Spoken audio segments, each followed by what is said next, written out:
It's so funky, man. On 3, 2, 1. Activate. This is the RDDC podcast.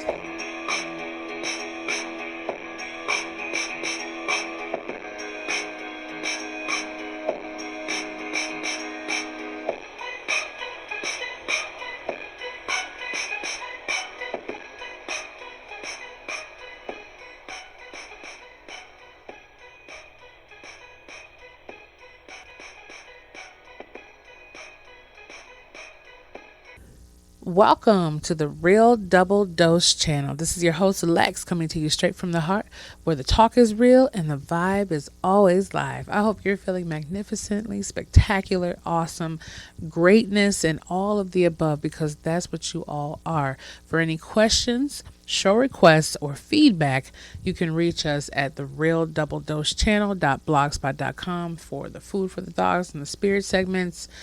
We also have a Skinner store on the right hand side, I believe, of the blog, if you're looking for any apparel or any different things related to RDDC or just some cool looking t-shirts and something like that.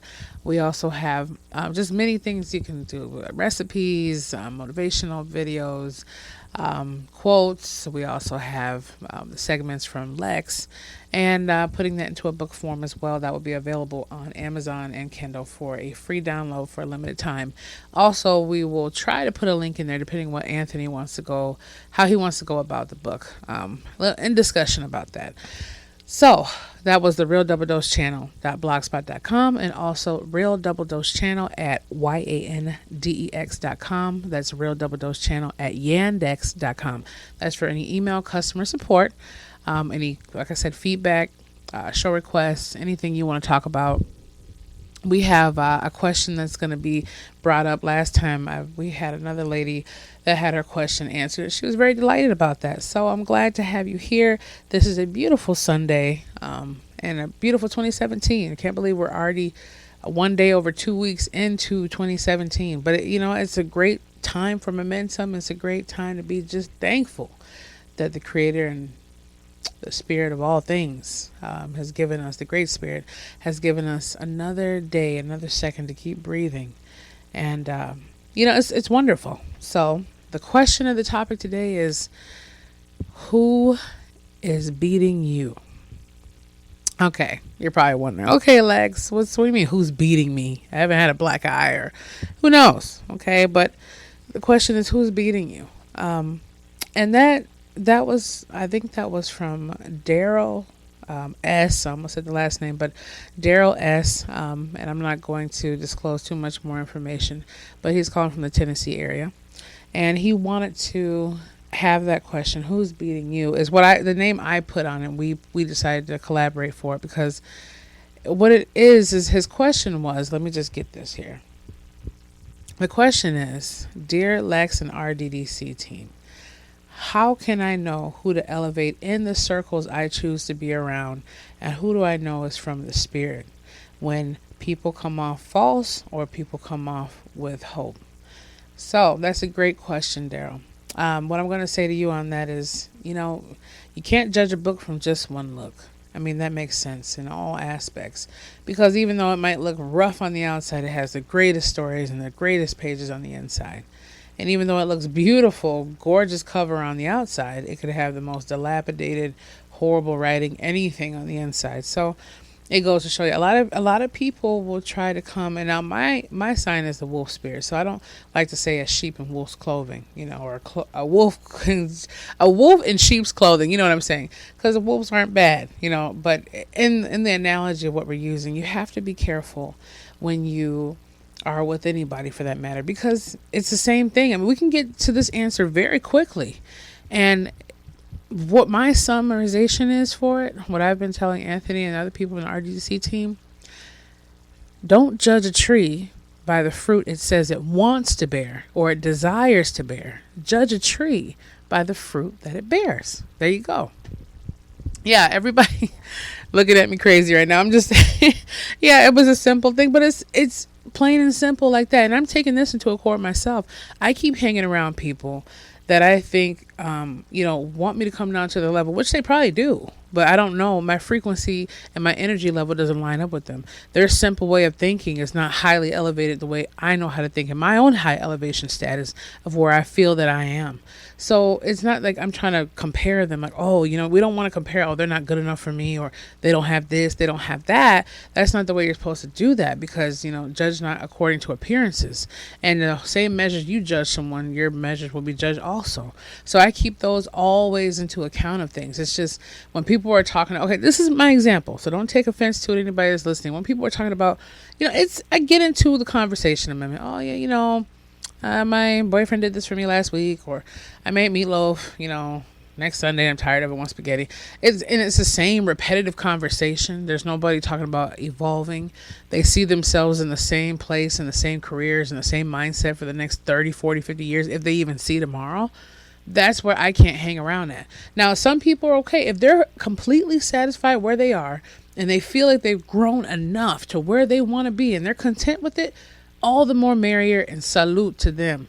But if they're to the point where they know there's more and they're complaining about something they're not really trying to do, that's when you have to take a step back and look at yourself and analyze where you could maybe help them thrive or work together to thrive. Or maybe you just have to say, okay, well, this person talks about wanting more, but is not really doing it.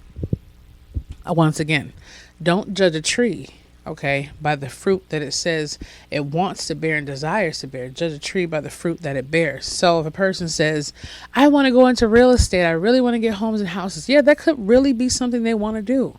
But until they start getting the real estate courses or the steps to take it, until they start looking at property and land, until they start calling people and getting to that point, like feeling the whole experience around them before they make their move, and they're living and breathing exactly what they say they're about and what they want to be on, then you could be like, okay, at least, they're talking about the fruit they want to bear. I see a little bit of the little seed sticking out. We don't know what fruit is going to come, but there's something sticking out on that branch. Now, once that is gonna blossom into a full fruit eventually. But if they're just gonna talk about it and get excited and leave it alone, that tree is never gonna bear any fruit anytime soon. So, question is not necessarily, who can I have to elevate? It's good to make connections. It's not the point of who can elevate who, but it's good to waver that out. If you already feel like those people or the company, whether family or not, is not to a state to where it can elevate you to where you're going, it's not necessarily you have to sever ties and push them away. It's just you have to separate yourself from that. Maybe the little time that you do want to hang back or chill, you could, say what's up to them and see how they're doing and still motivate them and tell them your ideas and concepts. But don't break it down to the point where they try to smother your dreams or you tell them too much to where you start doubting your own dreams. Just, conversate and associate with them as you see fit. And if you feel like it's something that doesn't fit into your life, Daryl, let it go. Let it go and let it flow, and just say, hey, they text you, text them back. Be polite. Have humble sincerity. But you know where you have to go. And along that top of the hill towards the mountain, there's going to be plenty of people that are falling down. A lot of people will say, hey, I'm going up that mountain with you. But it's not that people are afraid of change. People are afraid of you changing. They're afraid of me changing and everyone else that's around them when they're not willing to evolve themselves. They feel comfortable where they are. They feel like their complacency is exactly where they want you to stay. If they go outside and have a bowl of Cheerios every day and you say, you know what, I want Fruit Loops, it scares the hell out of people sometimes. Excuse me, but it does. Scares the Hades out of people. Some people say I don't want to wear makeup. One of my friends, Eliza. Okay, I don't want to wear makeup anymore. And she gets, oh my goodness, Lex, I love makeup. I love everything about it. I never said it was horrible. It's just I want to wear it on special occasions or maybe get my pores together. I don't know. Even though my skin is, deliciously me. I'm just saying, I had to throw that in there. Yes, people. So I'm just saying, like, at the end of the day, it's people aren't afraid of change. They're afraid of when things have to change within them, or they see, well, maybe my life's not good enough or it's not good enough. That's why they're elevating themselves. And people take offense to that. Instead of looking at this person wants more on a different scale, and I can want more too on what I feel like, unless they're completely happy where they are. They look at it like, oh, I'm not good enough for them, or they don't want to be around me anymore. They take it completely wrong within themselves. We have a tendency of doing that. Oh, well, I don't want to go to that restaurant you're going to. I would rather go to this upscale restaurant on the other side of town. It's not saying that your $50 meal is not worth it. It's just saying that they're feeling the taste for $100 meal. And maybe you should try it one day with them. It's an analogy. It's broken down, right? The only way you'll know if that person or those people you're hanging around, Daryl, and all the people out here who this question affects too, is knowing what fruit is bearing. If a person says they want to work on ideas with you, there's going to be times where there's ups and down emotions. But until you reach that point to where you're like, no, I'm set for this. At least 6 days a week. And the 7th day I will rest, okay? That might be different days for everybody else. But the 7th day, the true 7th day, I'm going to rest or just take my time and relax and take a chill pill. But 6 days, I'm going to sit there and do all my labor and do all my work. And I'm going to put my might into it. Not break myself down, but build myself up. Put what I have to. And anybody who's on your team will jump on your team. Some people will say, oh, I'm there, I got your back. And then when you call them or say what's up, they're not. But the only person you should be focused on being that is you. Because the moment you know where you're going, the moment you have your heart and your mind set, it's not the point of walking over people to get what you want. Because the accomplishment is to never break anyone's back to get what you want. But just stay in a straight line to where you don't have any kind of regrets or any kind of remorse to anything you've done wrong to someone. As long as you stay on the right path to where you're going, everything else will align for you. You don't need to worry about this person being a part of it. Yeah, there are going to be some heartaches and some sad things, but guess what? If a person can't be there for you in your grinding times, in your rough times, your hard times, your happy times, you already know where they sit at. And it just shows the Creator showing you a light up on them. Example, real quick. My ex-ish friend, they were kind of like, oh, hey, I told them exactly how I felt, what was going on, and basically the communication between us is not cool, and I don't know what's going on, just pretty much a whole summarization of what was going on, some of the rude comments they made, and they disappeared for 2 days. Didn't say a word, no text message back. So I'm like, okay. So I left, a little message saying, hey, what's going on? Then finally the next day they answered and said, oh, well, I just didn't want to respond because, I would have said something not positive. But anyways, I hope you have a great new year with your goals. This is going great for me. I'm doing this, I'm doing that. What are you up to? How's everything? Just basically blowing it off their shoulders. And I was looking at it like, wow. So I paid them back the same thing. Oh, that sounds great. I'm happy that you're happy and you're finding happiness. And hey, have a nice weekend. I didn't put any more energy and stress into it. Before, I would have been like, oh, really? So now you're going to act like you didn't hear anything? It's not worth the time. I mean, you think about it. Like, it might be them for the moment. It might be them for months and years. But it's not worth your time. If anything you have to do to lower yourself or lower the feelings that you feel or be ignored or disrupted because someone else wants you to bend to their will and their ideas and their visions, then you have to learn how to let that go. It's like let go and let God. He already knows what you need to let go of. The Spirit already knows what's going to work for you and what's not. But because of free will and absolute pure love, we have that choice. So even though the red flashes are blinking around those people, like, okay, they're kind of rude or they're kind of bringing me down, maybe they'll get better. We can keep taking that road all we want. But if we're not seeing the green signal and we're constantly focusing on that red flasher, but we're not doing anything about it, eventually that green signal is going to fade a little bit. It might turn a little yellow, slow down. And then all of a sudden we might not see it at all. It's like my mom always says, sometimes they can't see the forest from the trees. So I hope that helped answer your question. I need to evaluate that myself, not hanging around people thinking they should even know what level I'm on. Some people aren't going to realize your journey. People aren't going to realize your dream, what you're meant to do. Some people don't even realize they have a dream to live. They're just living someone else's. So you are going to get frustrated because you thinking, all kinds of things. They're looking at you crazy because they're not crazy enough to jump on the boat of changing the world and changing themselves. And you're maybe thinking, oh, they're probably looking at me crazy. It doesn't matter what they think. It doesn't matter what they feel. It matters what you know you have to do. Even if you said you wanted to mold clay for the rest of your life and make beautiful pottery, which is amazing. Even if you said you wanted to be another Picasso. Even if you said you wanted to make roller skates work 10 times better like the 1960s or 70s, whatever. That's for you to do. As long as you keep the Great Spirit, the Creator, God, the Heavenly One, the Alpha and Omega, as long as you keep your connection with there and that placement, as long as you keep your eye on the mind sight, keep all distractions aside if you can in this crazy world, I know, and just keep your heart and your mind focused on what you know. Smell it. And I was saying that a little while ago. Sometimes before I could, kind of visualize it, believe and see it, right? I haven't got the orders right because sometimes they move around, but sometimes I can see it. And then once I start seeing it, I believe it. Once I start believing it, I can smell it. Once I start smelling it, I can taste it. And once we get to the taste, you know what's coming next. Touch. So I remember saying that not even about a couple weeks ago. I was like, Mom, before I could see it, and then I start believing what I was seeing, and then I start smelling that beautiful idea and dreams. I was smelling it. I was around the ambience. I was literally there. I could feel it happening. I was smiling. My heart was palpitating on my chest. Like I was living it. And then all of a sudden, I started tasting it. I had the taste in my mouth. And I was like, oh, wait a minute now, Lex. You know what's happening next? You're going to touch it, right? You're going to embody that manifestation.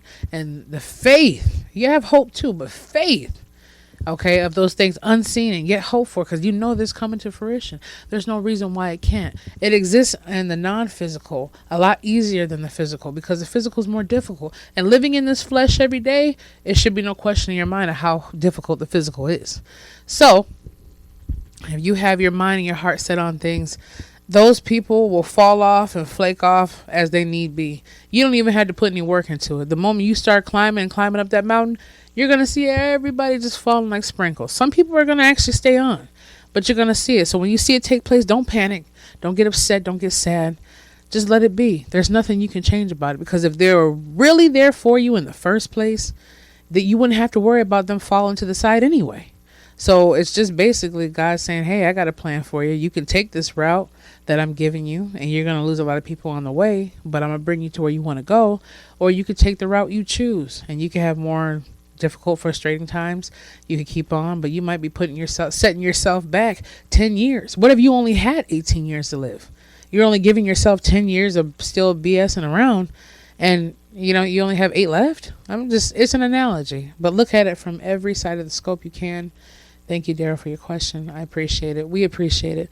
And thank you for letting us get into it. And we will have something for you again later on in the week from another question coming up possibly. And thank you for your listening hearts and in helping ignite and spark the world and different people who hear it. Like we said before, even if one person can hear it, get the message, get the feeling. Get your mind rolling, right? It's all something that you have inside. It's your infinite goodness and greatness that you have anyway. If one person can be affected, that's 1 million people. Job is well done. But if 10,000 people get something from it, amen. Hey, do what you do. Aho, right? In the native terminology. So, yeah, we're going to end this off right now. I always say it's going to be like a 10-minute segment, don't I? And then all of a sudden it goes to like 18 minutes, but you still have the intro too. So, but this is what RDDC is all about. No haterade, just greaterade, because we're so great that we're just off the chain. So I want to put that salt, sweet, sugar, spice out there. And again, you can reach us at realdoubledosechannel.blogspot.com and realdoubledosechannel@yandex.com. We look forward to being able to answer your questions, being there for you, and any other thing that's going to come up great. There are giveaways, contest prizes, anything. Just get a hold of us, leave your comment, whatever you feel that you need to move in your heart. And maybe we can all get together and collab on it. So this has been a beautiful thing. Hearts to you, and we'll be back with you soon.